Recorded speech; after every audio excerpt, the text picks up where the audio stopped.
parehong boksingero at talagang maangas din itong si Tapalis.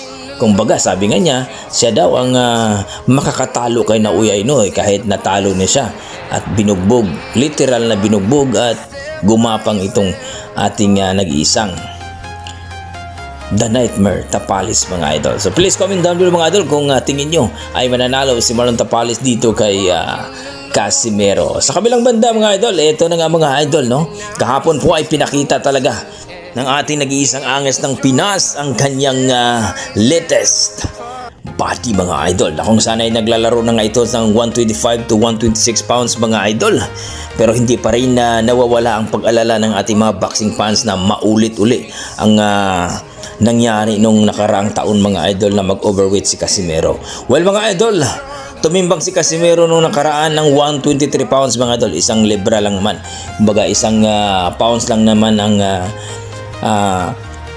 overweight ni Casimero. At ngayon mga idol ay 128 po ang kanilang paglalabanan. Kumbaga 126